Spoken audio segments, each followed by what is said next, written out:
Hello everyone. जो topic है आज का हमारा वो है कॉन्टिनेंट के ऊपर, महाद्वीप के ऊपर हम देखेंगे आज तरीके से। बहुत सारे क्वेश्चन यहाँ से बनते हैं हमारे।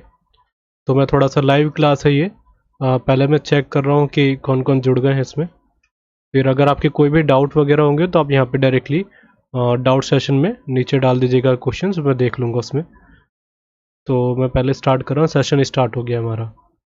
कोई भी डाउट वगैरह रहेंगे तो आप बताइएगा, मैं यहीं पर रिप्लाई करने की पूरी कोशिश करूँगा। क्योंकि कईयों के डाउट सेशन में डालते हैं क्वेश्चन तो बहुत ज़्यादा डिटेल के होते हैं, तो यहाँ में अगर आपको लग रहा है कोई ज्योग्राफी में कोई दिक्कत है तो आप पूछ सकते हैं। अदर कोर्स में आप जुड़े होंगे, static, GK, polity, history, current affair, तो आप यहाँ पे क्वेश्चन कर लीजिएगा, मैं रिप्लाई करने की पूरी कोशिश करूँगा। तो आज का टॉपिक है हमारा कॉन्टिनेंट्स के ऊपर, महाद्वीप के ऊपर। अब देखिए, आज से डेली क्लासेस रहेंगी, एक दिन भी मिस नहीं की जाएगी अब ज्योग्राफी की। और मेरी कोशिश रहेगी कि एक एक दिन में लाइव क्लास तो देखिए मैं इवनिंग के टाइम पे ही ले पाऊंगा, मॉर्निंग से लेके इवनिंग तक मैं फ्री होता नहीं हूँ, तो नाइट के टाइम पे ही क्लासेस हो पाएंगी। नहीं तो रिकॉर्डेड बैच मैं प्रोवाइड करा दे करूँगा आपको बस पढ़ने से मतलब होना चाहिए। लाइव उस दिन ले लेंगे जब आपके डाउट्स वगैरह देखे जाएंगे। तो हम डेली रखेंगे और ज्योग्राफी को जल्दी से एंड करने की कोशिश करेंगे। और आपका पॉलिटी ऑलमोस्ट हमने एंड कर लिया है। कुछ टॉपिक है जो ज़्यादा इंपॉर्टेंट होते नहीं एसएससी के लिए, पर आ जाते फिर भी, उनको हम देखेंगे। हाँ, एक चीज़ छूट गया है जिसको कहते हैं पार्लियामेंट, उसको भी हम देखेंगे। पार्लियामेंट मैंने इसलिए नहीं कराया था, पॉलिटी में भी बीच में छोड़ रखा था क्योंकि एसएससी में ज़्यादा आता नहीं है, तो उसको हम अब अगले आने वाले सेशन में देखेंगे। और ज्योग्राफी में हमारी क्लासेस डेली रहेगी, और बाकी जो एंशिएंट हिस्ट्री वाले हैं वो हम जल्दी उसकी क्लासेस स्टार्ट करेंगे। हमारा टारगेट अब थोड़ा सा ज्योग्राफी के ऊपर है। तो बात करते हैं ज्योग्राफी का। जो हमारा टॉपिक है कॉन्टिनेंट, या कहा जाता है महाद्वीप। देखिए, हमने वर्ल्ड ज्योग्राफी के स्टार्ट हम कर रहे हैं क्योंकि वर्ल्ड ज्योग्राफी से हमारी स्टार्टिंग होगी। हमने पहले आपको ब्रह्मांड के बारे में बताया, सोलर सिस्टम के बारे में बताया। अब सोलर सिस्टम से अब आएंगे तो हम सीधे पृथ्वी पर आएंगे। अब पृथ्वी में देखेंगे तो हमारे बहुत सारे कॉन्टिनेंट्स हैं, कॉन्टिनेंट्स को समझना पड़ेगा। फिर हम महासागरों को देखेंगे, राइट। फिर उसके बाद जो हमारे ओशन वगैरह के बाद फिर हम देखेंगे पर्टिकुलर जो जो कंट्रीज़ है, खासकर हम इंडिया के बारे में फिजिकल हम पूरा समझेंगे, उनके मैप के बारे में। तो आज हमारी स्टार्टिंग होती है जब हम पृथ्वी में पहुंचते हैं। पृथ्वी में पहुंचने के साथ ही हमको दिखते हैं पहले ये सारे आपको कॉन्टिनेंट्स के रूप में। कॉन्टिनेंट या महाद्वीप आप किसको कहेंगे? तो महाद्वीप आप ऐसे कह सकते हैं, ऐसे बड़े बड़े भूस्थल या ऐसे बड़े बड़े लैंड एरिया जो चारों तरफ से पानी से घिरे हुए हैं, ठीक है, जो चारों तरफ से पानी से घिरे होते हैं। पर आप ये मत सोच लीजिएगा कि एक आइलैंड को भी आप एक तरीके से क्या नाम है, महाद्वीप या कॉन्टिनेंट की उपाधि दे दे, तो बिल्कुल गलत है। क्योंकि मैंने बोला है बड़े बड़े एरिया, राइट, बड़े बड़े लैंड की मैं बात कर रहा हूँ, तो वो कॉन्टिनेंट का पार्ट हो जाता है। तो इसको थोड़ा सा दिमाग में रखिएगा। हम ब्रह्मांड से बद हम आगे चले थे, सोलर सिस्टम, फिर हम महाद्वीप में आ रहे हैं कॉन्टिनेंट्स के ऊपर। कॉन्टिनेंट्स के ऊपर अगर आप ल्यूसेंट पे जाएंगे तो आपको बहुत ज़्यादा कन्फ्यूजन होगी, क्योंकि मैंने भी बहुत ज़्यादा जब पढ़ी थी समझ नहीं आता था गोंडवाना लैंड क्या है वगैरह वगैरह। हालांकि एग्जाम में इतने हमारे आने की संभावना रहती नहीं है, पर हम बहुत बेसिक से समझते हैं कि कॉन्टिनेंट्स का निर्माण कैसे होता है।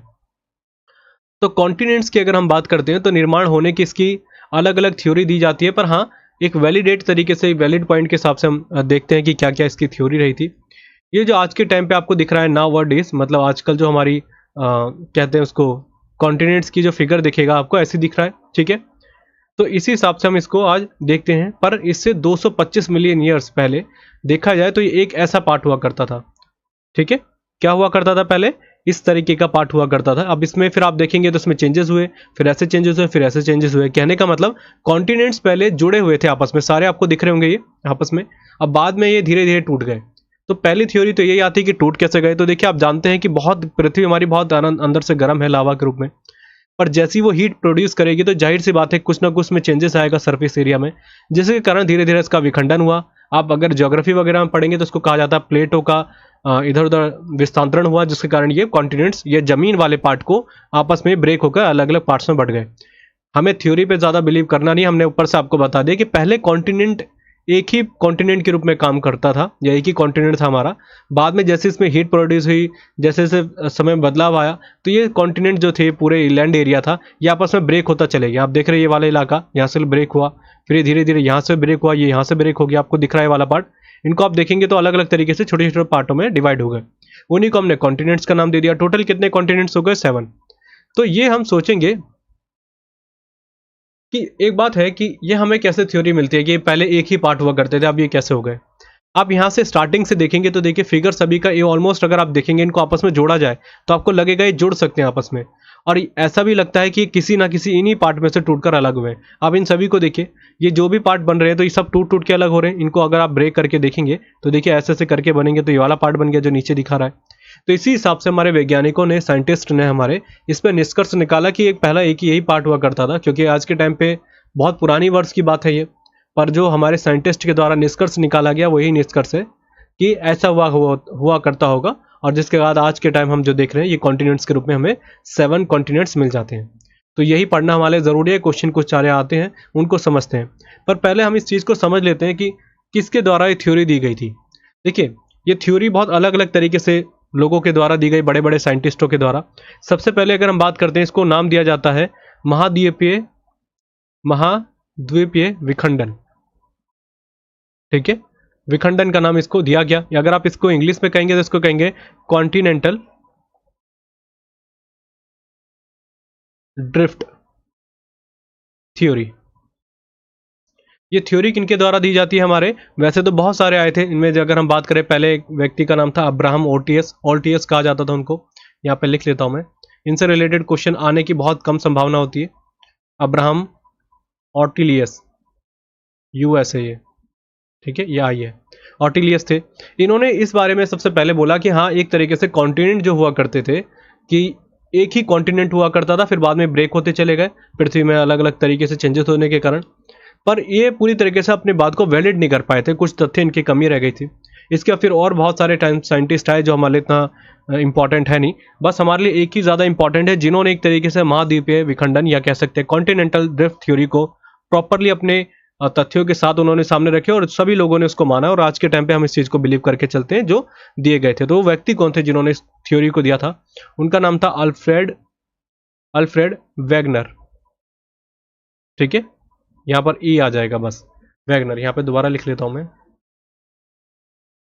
इनके द्वारा थ्योरी दी गई कि महाद्वीप पे विखंडन हुआ, एक बहुत बड़ा पहले आइलैंड के रूप में काम कर रहा था, या आप कह सकते हैं कॉन्टिनेंटल के रूप में था, फिर धीरे धीरे ये ब्रेक होता चले गया, और आज के टाइम पे आप ये जो देख रहे हैं 7 रूप में, ये अलग अलग तरीके से आपको दिख रहे हैं। ठीक है, तो ये एनसीईआरटी का फैक्ट था जो मैंने आपको यहाँ पर ऐड करा है। एनसीईआरटी की फोटो है पूरी, और इसलिए मैंने आपको डिटेल में समझाया, क्योंकि क्वेश्चन आ सकता है कि बताइए जो कॉन्टिनेंटल थ्योरी थी, ड्रिफ्ट थ्योरी किनके द्वारा दी गई थी? तो अल्फ्रेड वैगनर के द्वारा दी गई थी। आप इनका नाम याद रखेंगे, राइट। अब देखिए, अगर हम बात करते हैं कि पहले ये पूरा पार्ट जो हुआ करता था आपस में मिला हुआ था पूरा, ये जो एक महाद्वीप के रूप में काम कर रहा था, इसका नाम क्या था? तो आप इसका नाम याद रखिएगा, पेंजिया इसको कहा गया था। क्या कहा गया था? पेंजिया। ठीक है, ऐसे लिखेंगे पेंजिया इंग्लिश में, हिंदी और इंग्लिश दोनों समझेगा। पहले इसका नाम दिया गया था पेंजिया, कहा गया कि पेंजिया के रूप में इसको बोला जाता है, कि महाद्वीप के रूप में था ये। फिर इसके के साथ एक, जब जाहिर सी बात है आपको दिख रहा है पूरा एक इलाका आपस में शेयर कर रहा है, आप सोच रहे होंगे ये भी ब्रेक है, ब्रेक नहीं है, ये जुड़े हुए हैं आपस में सारे के सारे। अगर आप उस तरीके से देखेंगे तो ये भी ब्रेक है, तो इनको अलग कैसे कह सकते हैं, नॉर्थ अमेरिका साउथ अमेरिका को, पर ये जुड़े हुए हैं, तो आप कह सकते हैं कि अलग अलग तरीके से हल्के से जुड़े हुए हैं, देखेंगे अगर आप। ठीक है, यहाँ से हल्का सा बीच में इनके अंतर है, इसलिए इसको अलग अलग तरीके से आप बोल देते हैं कि नॉर्थ अमेरिका साउथ अमेरिका, पर इसको कई जगह एक ही तरीके से लेके चला जाता है। चलिए, तो हमने बात करी पेंजिया था एक कॉन्टिनेंट के रूप में बहुत बड़ा, इसका नाम रखा गया पेंजिया। ये जरूर याद रखिएगा, क्वेश्चन आ सकता है। अब ये जो आपको दिख रहा है, इसके चारों तरफ जो आपको एक पानी पानी वाला इलाका दिख रहा है, ये ऑब्वियसली बात है ओशियन है, ये महासागर है। तो इस महासागर का नाम क्या था? इसका नाम था पैंथालासा। इसका नाम क्या दिया साइंटिस्टों के द्वारा? पैंथालासा। यहाँ पे मैं लिख भी लेता हूँ,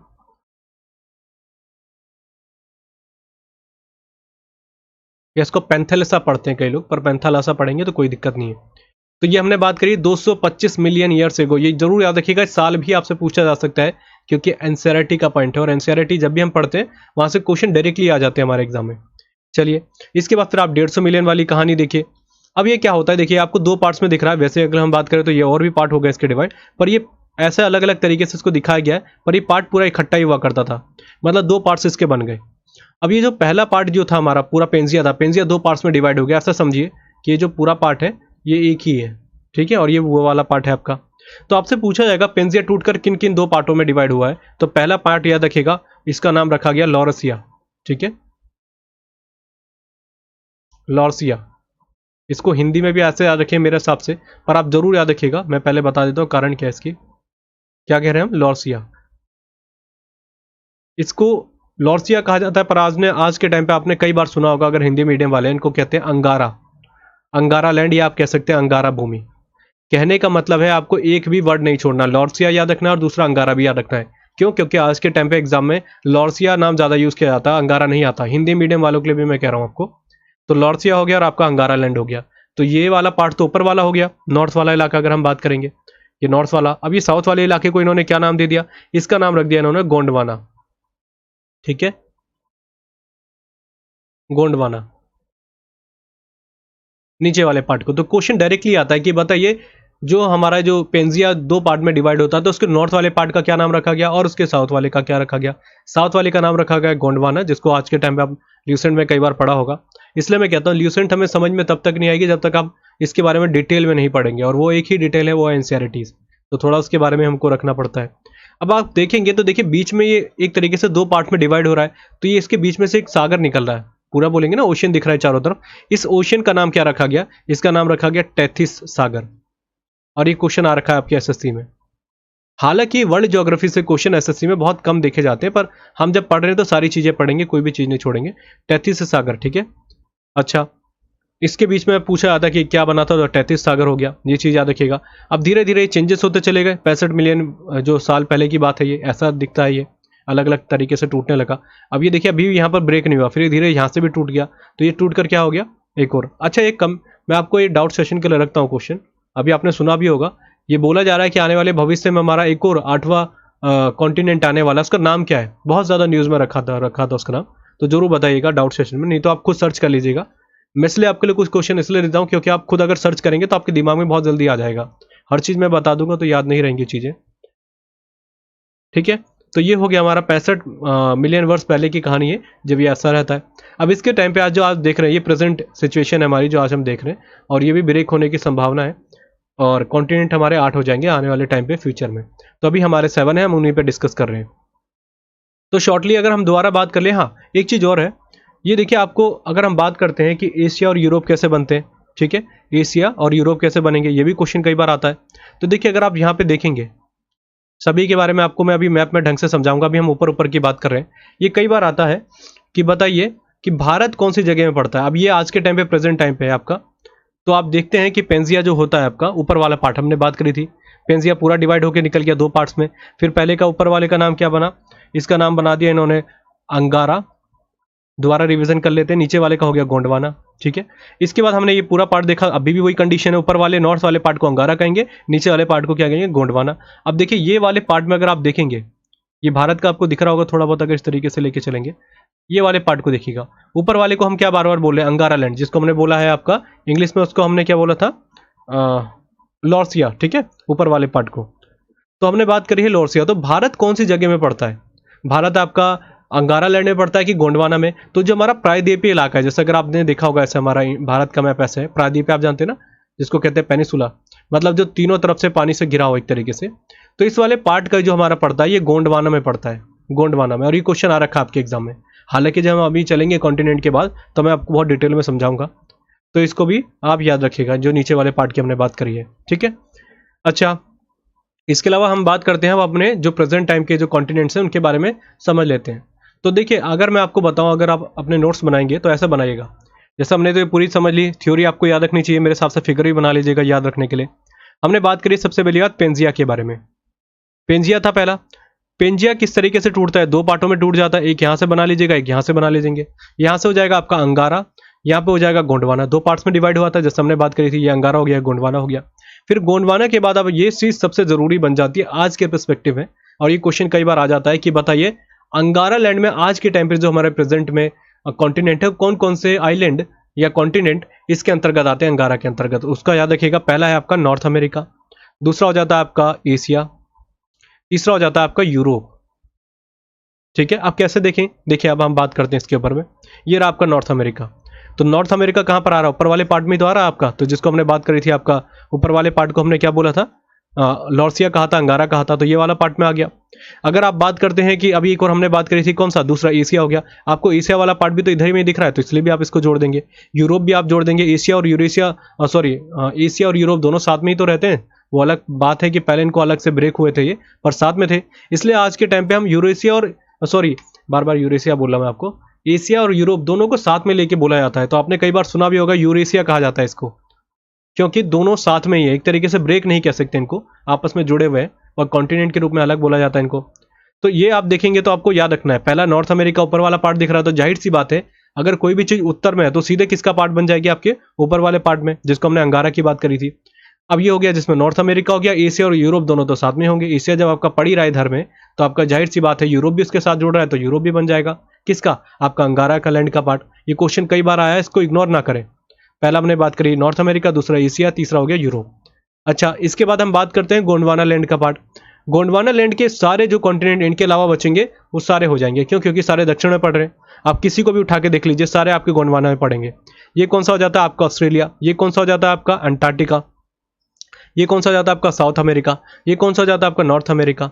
अभी मैं आपको बता ही देता हूँ साथ ही साथ, तो कहीं आप कंफ्यूज ना हो जाए, ठीक है। अच्छा, ऊपर वाली बात करेंगे तो हम कितना हो जाएगा आपका, ऊपर थोड़ा सा गड़बड़ हो गया, इधर वाला तो ये हो गया आपका अफ्रीका, ठीक है। इन दोनों को मिला के हो जाएगा ये आपका हो गया यूरोप प्लस एशिया, जिसको यूरेशिया भी कहा जाता है, यूरोप प्लस एशिया, ठीक है। इन सभी को याद रखिएगा जो आपस में मैंने रिलेट करके बता दिए, दोनों मिलाकर हैं ये वाले पार्ट को मिला के, यूरोप प्लस एशिया। तो आपको दिख रहे होंगे ये तीनों पार्ट ऊपर ही तो दिख रहे हैं आपके, एक तरीके से ऐसे मैं डिवाइड कर देता हूँ बीच में से, तो नॉर्थ अमेरिका और ये हो गया। बस आपको गोंडवाना में कौन से याद रखने, जो इनके अलावा बच गए वो सारे गोंडवाना में हो गए। और आपको दिख भी रहा है अफ्रीका वाला कहाँ पर पड़ रहा है आपका, नीचे पड़ रहा है गोंडवाना में। साउथ अमेरिका कहाँ पर पड़ रहा है आपका, गोंडवाना नीचे वाले पार्ट में पड़ रहा है। अंटार्कटिका ऑब्वियसली नीचे है, ये भी यहीं पे पड़ रहा है। ऑस्ट्रेलिया कहाँ पर है आपका, ये भी नीचे है, ठीक है। तो ये चीज आप याद रखिएगा। दूसरी बात मैं बार बार आपको बता रहा हूँ, हमें भारत के मैप के हिसाब से भी याद रखना है, हमारा जो जिसे कहा जाता है कि प्रायद्वीपीय भारत, वो भी गोंडवाना लैंड का ही पार्ट पड़ता है। इसको दिमाग में रखना है, क्योंकि एसएससी में कई बार ये क्वेश्चन आ चुका है, ठीक है। तो ये हमने पूरी बातें कर ली, बेसिक नॉलेज समझ ली कि हमारा कहाँ से कॉन्टिनेंट्स जो थे हमारे बने हैं आज के टाइम पे, एक कॉन्टिनेंट के रूप में कैसे था, फिर वो कैसे ब्रेक हुआ, फिर क्या क्या कंडीशन रही थी, वो हमने बात कर ली है। इसके अलावा आप ये देख लीजिए कि क्वेश्चन यहाँ से बहुत सारे बनते हैं जो फैक्चुअल क्वेश्चन एसएससी के, अकॉर्डिंग टू पॉपुलेशन, पॉपुलेशन के आधार पर हमारी कैसे कैसे जनसंख्या है। तो जाहिर सी बात है एशिया में सबसे बड़ी जनसंख्या है, क्यों, क्योंकि चाइना और आपका भारत दोनों यहीं पे पड़ते हैं और सबसे बड़ी जनसंख्या के रूप में हम दोनों देश हैं। तो वैसे भी आप याद रख सकते हैं, पहला एशिया हो गया, दूसरा आपका अफ्रीका हो जाता है, तीसरा आपका यूरोप हो जाता है। आप देखेंगे इन दोनों जगहों में जाहिर सी बातें ज़्यादा ही रहेंगे, अफ्रीका यूरोप, फिर है नॉर्थ अमेरिका, फिर साउथ अमेरिका, फिर ऑस्ट्रेलिया, फिर अंटार्कटिका। सबसे कम होते हैं अंटार्कटिका में। और आप ये भी कह सकते हैं कि लाइफ एग्जिस्ट ही नहीं करता, ऐसी बात नहीं कि हाँ जी नहीं सकते, पर जीने वाली संभावना ही नहीं, क्योंकि पूरे साल आप देखेंगे तो बर्फों से ढका रहता है ये अंटार्कटिका। तो अंटार्कटिका सबसे कम पॉपुलेशन वाला इलाका है, बोलेंगे कि है ही नहीं यहाँ पर एक तरीके से। तो क्वेश्चन कई बार आया है कि सबसे ज्यादा कहाँ पर है, एशिया में, सबसे कम कहाँ पर है, अंटार्कटिका में। पर ये मत सोचिएगा कि पहला और दूसरा भी आप याद कर लेंगे या तीसरा भी याद कर लेंगे तो सफिशिएंट है, बिल्कुल भी ऐसा नहीं है, क्योंकि अरेंज करने के लिए दे दिया जाता है, ऊपर के छोड़ देंगे, आपको हटा के रख देंगे, बोल देंगे कि बताइए सबसे ज्यादा पॉपुलेशन वाइज कौन से कॉन्टिनेंट है। हम रट्टा मार के बैठे रहेंगे कि एशिया, अफ्रीका, यूरोप, और ये दिया ही नहीं है। वहां पर दे देगा पहले ऑप्शन में नॉर्थ अमेरिका, दूसरा दे देगा साउथ अमेरिका, तीसरा दे देगा ऑस्ट्रेलिया, फिर दे देगा अंटार्कटिका। अब बोलेगा इनमें से अरेंज करिए, वैसे तो मैंने अरेंज करके दिखाई दिए पॉपुलेशन वाइज, तो ऊपर नीचे कर देगा, तो आप इसको ध्यान में रखिएगा। सारों आपको जो भी आपके सारे के सारे 7 नंबर के कॉन्टिनेंट है, महाद्वीप है, उनको याद रखना है। पहला एशिया, जाहिर सी बात है याद रखेंगे, इंडिया और चाइना के रूप में। दूसरा अफ्रीका, अफ्रीका सबसे ज्यादा पॉपुलेटेड अगर हम बात करें इलाका पड़ता है जनसंख्या के रूप में, और भूखमरी इसलिए भी सबसे ज्यादा यहाँ पर है, पानी की किल्लत इसलिए सबसे ज्यादा यहाँ पर देखने को मिलती है अफ्रीका में। इसके बाद आप यूरोप जानते ही हैं, यूरोप पॉपुलेशन के वाइज अगर हम बात करें एशिया से बहुत छोटा है। फिर आप बात करेंगे तो नॉर्थ अमेरिका, फिर साउथ अमेरिका। नॉर्थ अमेरिका को हमेशा ऊपर रखेंगे, क्यों, क्योंकि मैंने आपको बताया, जैसे आपके दिमाग में रखना है नॉर्थ अमेरिका ये है, ऊपर की तरफ है तो ऊपर ही रहेगा, ट्रिक है याद करने की। नीचे हो जाएगा साउथ अमेरिका, तो जाहिर सी बात है आप पहले कैसे याद रखेंगे, एशिया, अफ्रीका, यूरोप, ये तीनों तो याद ही रखेंगे, क्योंकि हम आता ही रहता है हमारे न्यूज़ में कई बार, ये तीनों तो है ही आपकी लाइफ के हिसाब से सबसे ज़्यादा।